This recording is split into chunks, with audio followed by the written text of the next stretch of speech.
8e. The story was invented around the 9th century by a commentator embarrassed by the verse. Jesus meant exactly what he said: a camel, a sewing needle, an image engineered to be impossible. The disciples felt it. They asked, then who can be saved? In 1st century Judaism, wealth was widely read as a sign of God's favor. The rich man was the spiritual frontrunner, the safe bet. Jesus had just overturned the conventional theology of his audience. He was telling them the people they assumed were closest to God were, in fact, carrying the heaviest spiritual mortgage. Jesus answered, with man it is impossible, but with God all things are possible. He held the line. The miracle is required, because the obstacle is real. Notice what makes this saying so offensive to modern ears. We have inherited a gospel that says Jesus will fix what you bring to him. Your marriage, your anxiety, your career, your habits. The gospel Jesus actually preached often says he will take what you bring to him. The rich young ruler was the test case. He arrived asking what to add to his already impressive spiritual portfolio. He left grieving because Jesus was a subtraction equation. Apply that where you live. The average American Christian is by global standards staggeringly wealthy. Running water and heat in winter. A phone in your pocket worth more than what most of the world earns in a year. Jesus said your spiritual situation is a camel facing a needle. That is the floor of the conversation, the place where honest reading has to begin. The third saying is where it stops being theoretical. Luke 12:33. Jesus speaking to his own disciples. Sell your possessions and give to the poor. Provide purses for yourselves that will not wear out, a treasure in heaven that will not be exhausted. The verbs land like hammer strikes. Sell, give, trust. Treasure stored where moth and rust have no jurisdiction. The disciples were told to convert possessions into provision for the poor, and to let the act itself become their retirement plan. Read the book of Acts, and you find them doing exactly that. They sold property and pooled the proceeds, laying money at the apostles' feet. The first church looked less like a non-profit and more like a deliberate, joyful liquidation. Compare that with the average modern church budget: salaries and building mortgages, sound equipment and coffee bar inventory. Almost everywhere, the giving cycles back into the institution.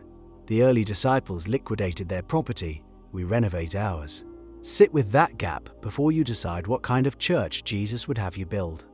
A few chapters earlier, in Luke 6, Jesus widens the instruction further.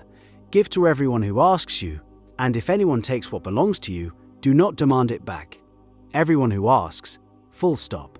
The verse covers the deserving and the undeserving, including the addict on the corner you would normally walk past without slowing down. Picture reading that aloud from the pulpit at the average suburban megachurch. The silence afterward would be its own sermon. This is where intellectual honesty matters. Critics will argue that Jesus was speaking to specific people in a specific context, the rich young ruler and the 12 a first-century audience without retirement accounts or insurance premiums. That is a fair point and worth taking seriously. Context shapes application. Yet something survives even the most generous contextual reading. A posture toward wealth so loose and open-handed, so suspicious of accumulation, that it makes nearly every layer of modern Christian financial culture look like a negotiated settlement. You can debate the exact application. The trajectory is fixed. So what do you actually do with this on a Tuesday morning? Start by burying the version of Jesus who endorses your spending habits. That Jesus is fiction. The Jesus of the Gospels is interested in your money because he is interested in your worship, and he knows the two are wired together. Where your treasure is, there your heart already lives. Matthew 6:21. Then do the audit. Pull up your bank statement from the last 3 months and read it like a journal entry. Because it is one. It is the most honest theological document you own. A confession written in dollar amounts and transaction dates. Where the numbers cluster, that is where your real allegiance sits. The streaming services and takeout. The Amazon receipts that arrive faster than you can remember ordering them. Hold that record next to your giving and look at the ratio without flinching.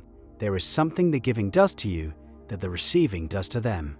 Each act of release loosens the grip of mammon by a measurable degree. The poor receive a meal. You receive the unwinding of an idol. You feel it the first time you hand someone money you actually needed for something else. And the world fails to collapse. The fear of poverty was, it turns out, more of a god than poverty itself. Jesus knew this. The instruction to give was always a means of liberation, as much as a means of charity. Then begin the daily version of obedience. The next person who asks. The next budget meeting, where you decide what your family actually needs. The next time the screen flashes, "Are you sure?" and you have to choose what kind of disciple you really are. Most of us will get this wrong tomorrow. The point is to get it slightly less wrong than yesterday, and to keep walking even when the rich young ruler in the mirror starts grieving. The carpenter from Nazareth still wants the deed to the building. He is still asking for it back. The blade is still on every word he said about money, and it was always meant to cut something loose from you, usually the very thing you were certain you couldn't live without. The asking has always been the gift. Open your hand and find out he was right.